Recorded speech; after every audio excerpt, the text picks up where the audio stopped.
Il-Prim Ministru mexxej Laburista Robert Abela kompla jispjega l-proposti li l-Partit Laburista qiegħed jippreżenta għal ġudizzju tal-poplu. Dan għamlu waqt li kienet jieħu sehem fit-tielet dibattitu politiku matul din il-kampanja elettorali fuq il-programm Extra ippreżentat minn Xavier Balzan fejn elenka l-importanza ta' track record fit-tmexxija b'mod partikolari dik ekonomika. Ftit tassijatilu Xavier kemm kien mument ta' kburija lija. Il-Kummissjoni Ewropea tippubblika l-Spring Forecast tagħha u tagħtina 5 ċertifikazzjonijiet mill-aqwa. L-aqwa ekonomija fl-Ewropa bil-bosta. L-aqwa ħolqien tax-xogħol bil-bosta. L-inqas rata ta' qatt.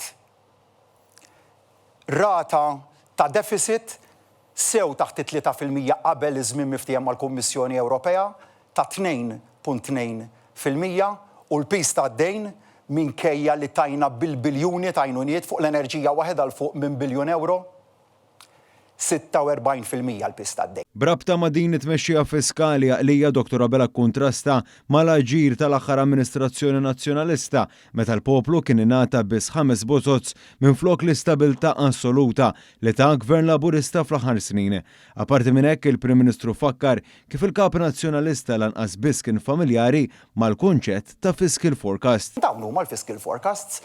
U dakinhar inti mhux biss ma kontx taf in-numri tiegħek kif se jimpattaw dal-fiscal forecast imma kont xott lanqas taf il-kunċett ta' fiscal forecast fih innifsu xi jfisser. Ħanajlek fuq il-karta ikun hemm ħafna miktub affarijiet. Matul dan id-dibattitu Borġ ipprova saħansitra jirredikola ċertifikati ekonomiċi li nataw lil pajjiżna minn aġenziji li ma jħarsu lejn wiċħat bħal Scope Ratings u l-Kummissjoni Ewropea li għadha kemm ippubblikat l-aħħar tbassir ekonomiku tagħha.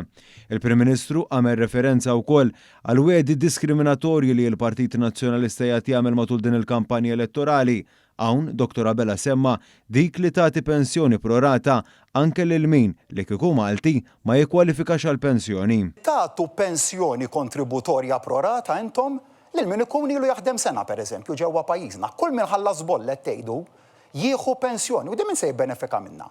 Il-Maltin? Jew se jibbenefikaw minna l-ħaddiema barranin u ħadd kisser is-sostenibilità tal-pensjonijiet tal-Awċin u tal-Maltin illi llum parti minn dik is-sostenibilità tiddependi fuq il-kontribuzzjonijiet tal-bolla illi jħallsu l-barranin. Quddiem in-nuqqas ta' ħsieb u ċuħ li qed jippreżenta l-Partit Nazzjonalista, il-Prim Ministru għala l-aħħar intervent tiegħu f'dan id-dibattitu jispjega d-deċiżjoni li għandu qudiemu l-poplu Malti u Awċi nhar it-30 ta' Mejju. Dak li jridu jażlu dwaru n-nies huma it-teams rispettivi u la oġbu jsemmi l-ismijiet.